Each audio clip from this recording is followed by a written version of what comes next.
So welcome to launching the big ass boat on a trailer. This is Baboat, our 30-foot Sea Ray Sundancer.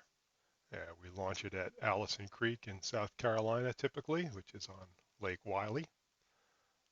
We're going to walk through how we get this boat launched safely and easily. I'm doing a voiceover because you'll find I'll probably mix in a little of the original audio. I should not have left my diesel truck running. So here we start with the boat. This is video recording one. this is the boat. You'll see that there's that noisy diesel there. And we're going to start with removing a padlock from the safety chain.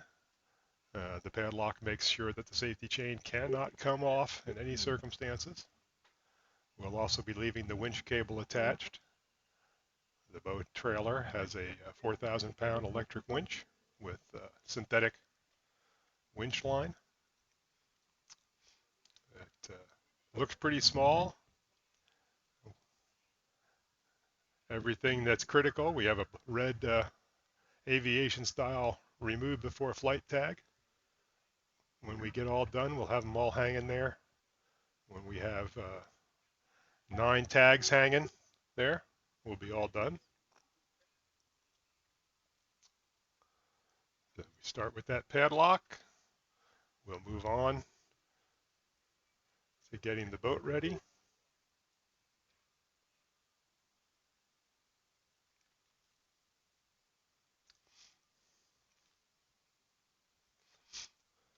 Because we trailer this quite often, we added a aluminum folding dock ladder rather than those factory little fold down swim platform ladders. This allows me easy, safe access anytime. Putting in the drain plug, again, had a red flag on that. It sticks in that hole.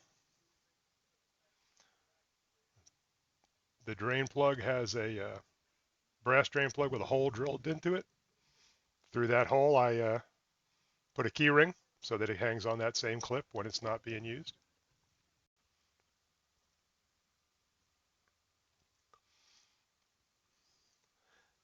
So you got a view here of our folding antenna system. It's a pair of stainless steel handrails. The radar arch is an aluminum arch, not fiberglass on this Sea Ray. And the stainless steel handrails were simply bolted to that. They have 3 mounting points. And I used Bimini hardware to make hinges. So they're stainless steel Bimini hardware and aluminum plate for the antennas. They fold down out of harm's way while we're trailering. I'll get those all locked into place. And about here is when my daughter realized she was filming in vertical instead of horizontal, so we're gonna suddenly flip to the horizontal mode.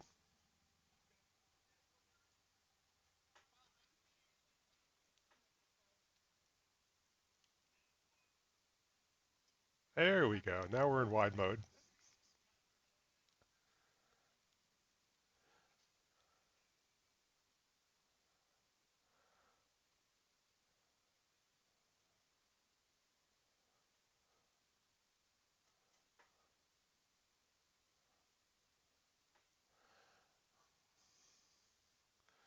While I'm topside after securing the antennas in place, I'll make sure the ignition keys are in place. Another set of red flags there. Turn on all the batteries. There's another red tag hanging on the battery switches.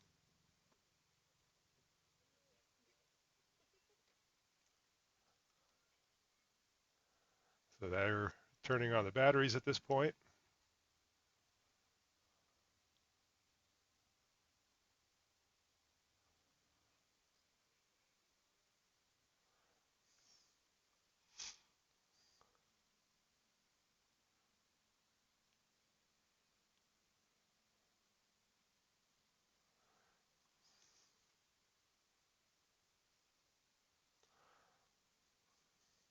I find that the red tags work out much better than a checklist to making sure that critical things are taken care of before we get it into the ramp.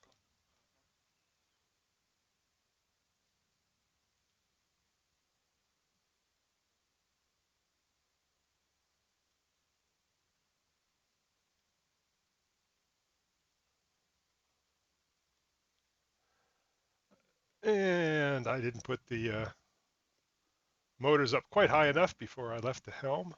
I couldn't get the safety board out. So I have to run back up and tip them up a tad more. It makes sure I'm a little overcautious, but it makes sure that the edges don't sag down while we're traveling and takes the strain off the hydraulics.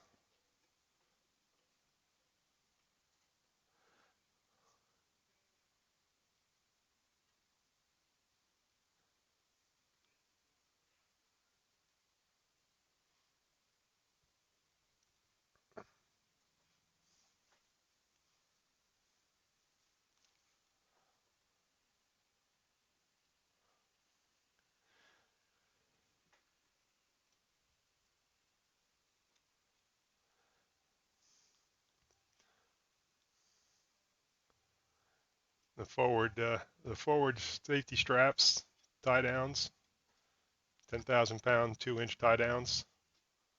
They angle up over the bow pulpit towards the stern. That way, in a panic stop, there's no way that boat can try to ride up over the safety post.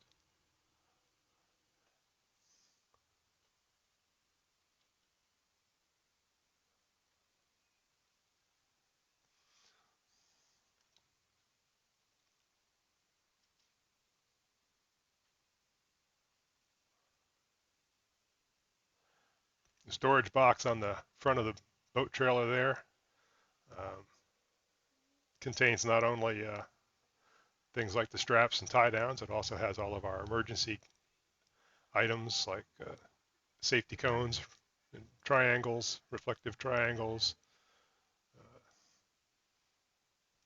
spare jack and spare tire irons, anything that we might need if we had an issue on the road trailering. There's a battery box in there that's the backup for the electric over hydraulic brakes, and it runs the winch. Charges off 110 when we're at home. Has a charger that charges off the truck when it's hooked up to the truck. Now here we've got 2 heavy-duty wheel chocks. This is a 2-wheel drive truck, not 4-wheel drive. And I don't want to take a chance. I never take a chance of getting dragged down the ramp with a 21,000 pounds of truck and trailer and boat. The rope allows us to put the wheel chocks underneath, and when I'm pulling out, I don't have to worry about somebody getting out of the truck and pulling the blocks out. I can just pull forward.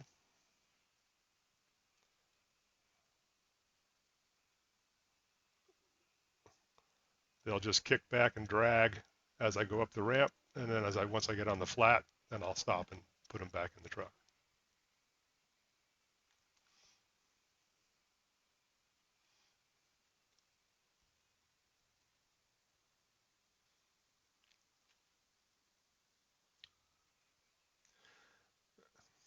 I will not be that guy on YouTube with my truck being towed out of the water.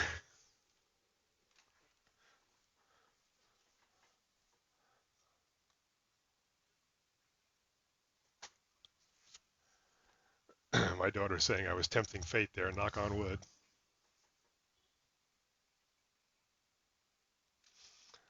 All right, so now here we've got 2 lines.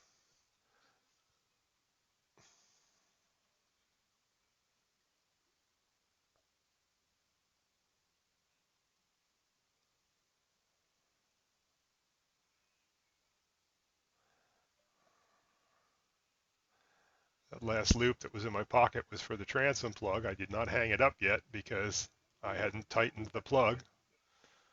So before I put the red flag away, I'm going to go finish tightening that plug.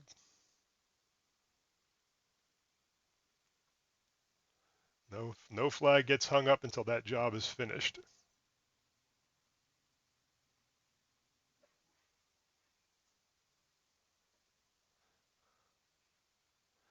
And while we're back here, we'll finish taking off the stern strap.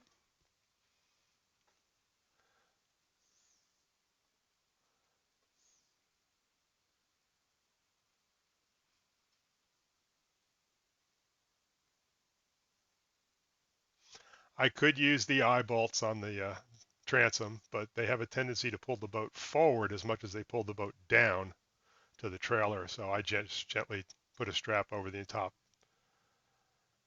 of the entire boat. The object is not to try to clamp the boat down as tight as possible. It's just I just snug them down good.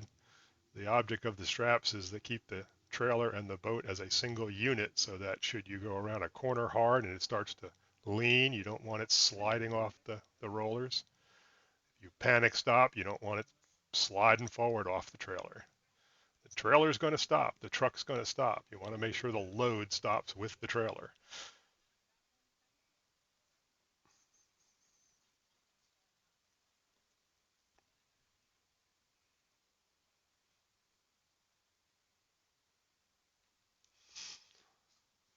So now we've got all the tags ready to go except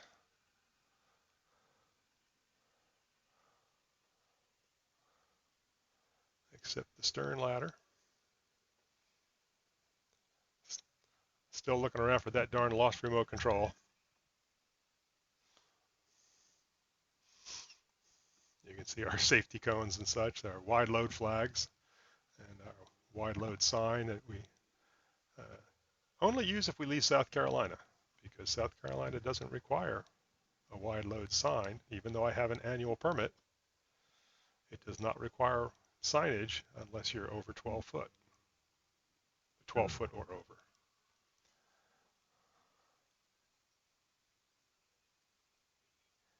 So we're one tag short, which is the ladder on the stern.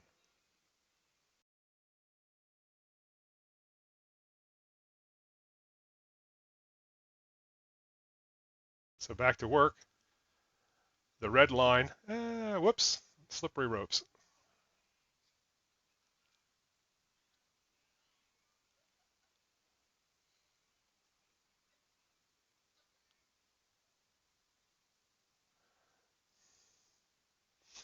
So that yellow rope that goes down to the bow eye is actually a piece of the winch, synthetic winch line. You'll see why that's there during recovery in the next video. This red line becomes the line from the bow cleat and one of the stern cleats. That's going to help make it easy for me to launch single-handed. I rarely have my daughter and my son-in-law with me. I usually only have my wife and myself. So I have everything rigged so that it can be single-handed launched and single-handed recovered.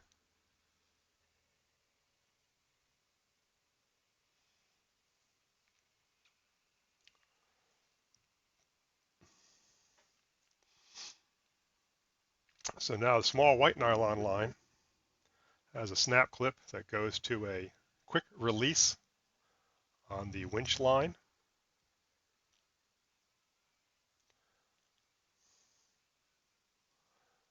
The quick release is a stainless steel snap eye. It's a sailing pelican hook style device that will not release under load, but makes it easy to release remotely by simply putting a line on the pull ring.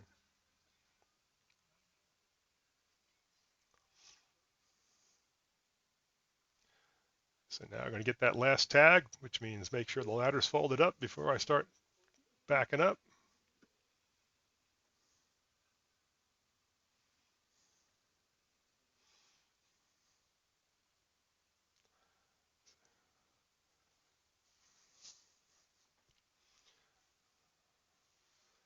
One final look around, make sure everything is in place and adjusted, just tweaking the Garmin depth sounder transducer.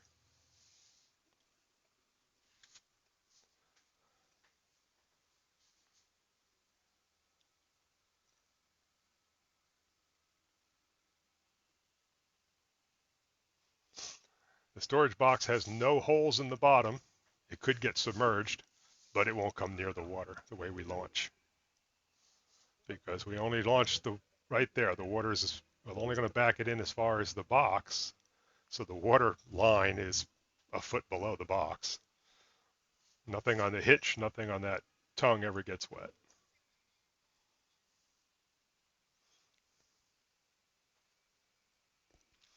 Now, this is another case right here is where the electric over hydraulics rather than the surge brakes that were originally on the trailer make quite a difference.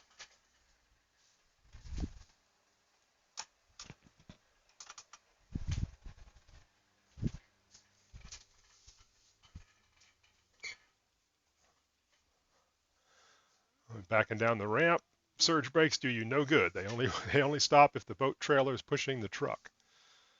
If the truck's backing down the ramp, the weight of the boat's trying to pull the truck, the surge brakes will never apply. The electric over hydraulic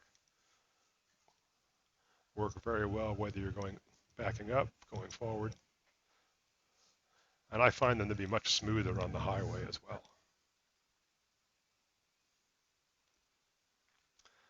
The longer trailer actually is quite easy to back up, really. I have a long truck because it's a quad cab and an 8-foot bed, um, but a short trailer tends to be more difficult to back up than a long trailer.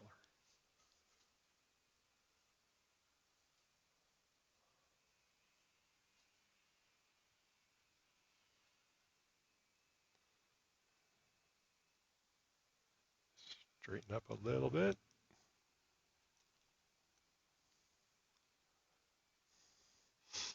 Putting it right down the side of the ramp to keep it near the finger pier.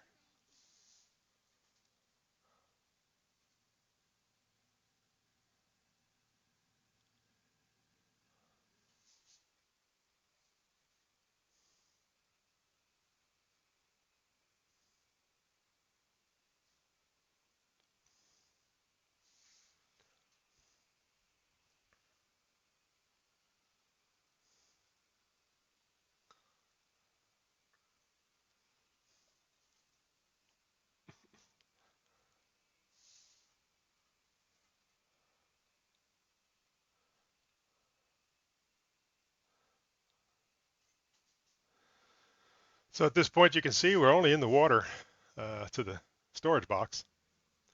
Um, don't get your feet wet. There's no difficulty getting things in and out of from getting access to the winch post. Although I have the remote control in my pocket, so I don't really have to do much at the winch post. You just take that loop of rope, that loop of line. It's only used for launching and recovering. And we just loop it around a couple of the cleats. That'll keep the boat near the dock.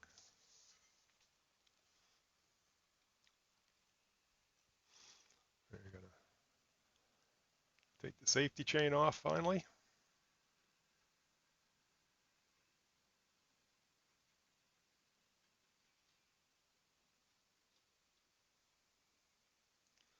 Get it clear of the winch line.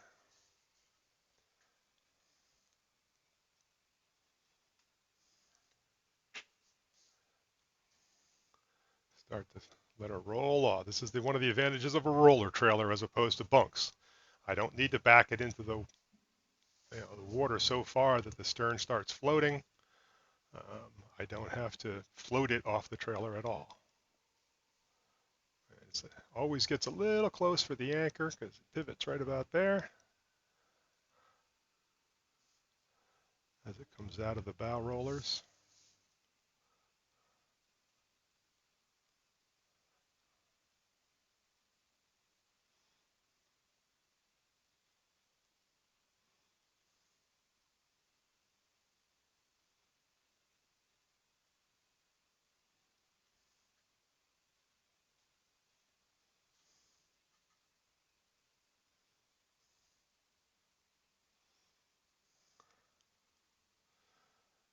Now I should have put a little more slack in that A little more slack in that winch line, and I need to add a little grease to that quick release.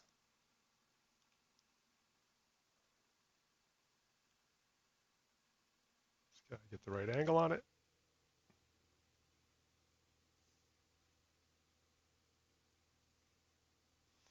Still got too much strain on the line.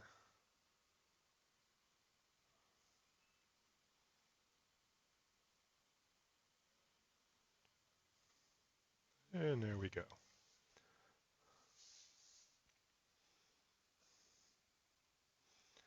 No getting your feet wet. No balancing on the trailer.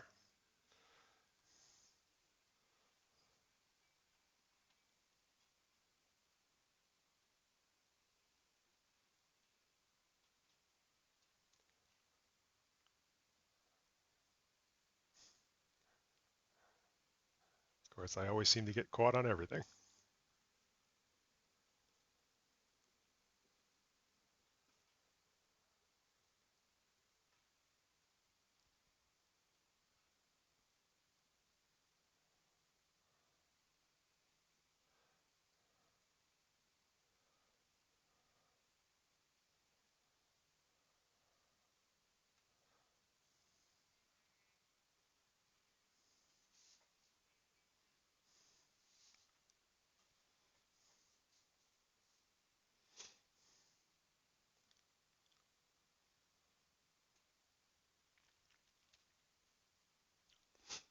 This is a nice boat ramp as it's not too steep, not too shallow, and it's in a cove, so there's very rarely any wind or current.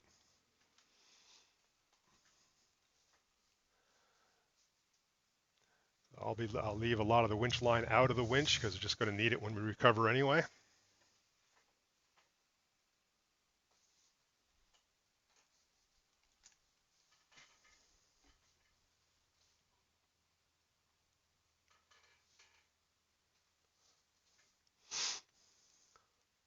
One thing we forgot to do is throw a few fenders out. This particular floating dock has a nice rubber rail anyway, but we'll still throw a couple out.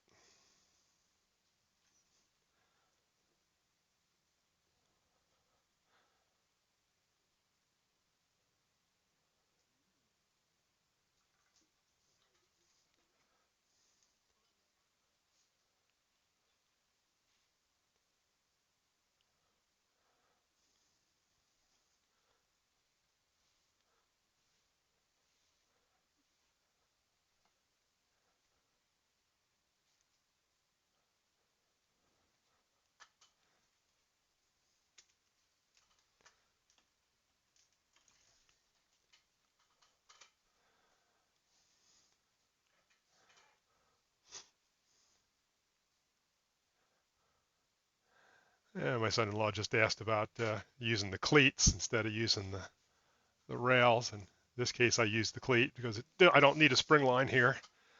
And normally I would tie them off to the handrails if I needed to use the cleats for a spring line. But as I said, there's rarely any current or wind here, so it's very, very unusual that I need to spring off. So now we'll put the trailer away.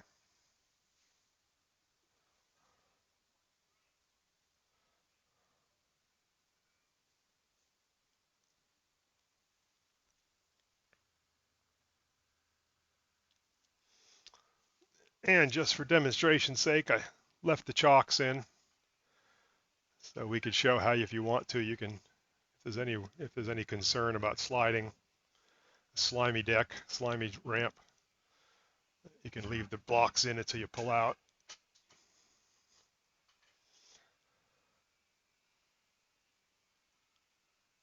And they just gently drag behind the truck.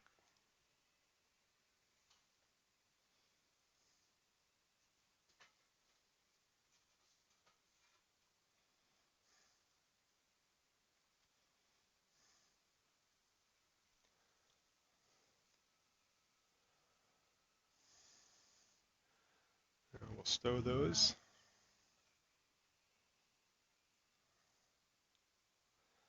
Stow those chocks.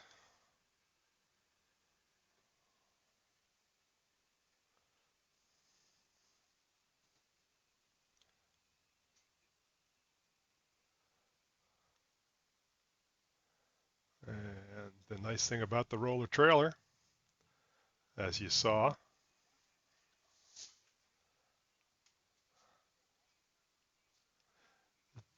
the difference between a roller trailer and a bunk trailer is I don't need to put it in the water so far. I don't have to get the truck near the water. We stop right at that toolbox with the water. And as the boat starts rolling off, you notice it just clears the anchor before the stern of the boat tries to, try to float. It's not trying to lift the stern up and drop the nose down.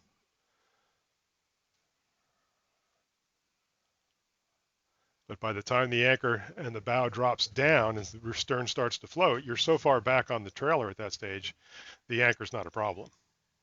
The beams adjust and tilt.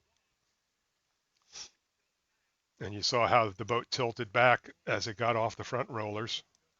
And as we bring the boat back in tomorrow or Sunday, it'll just fit right into that V. You don't need guide poles. It self-centers on the trailer.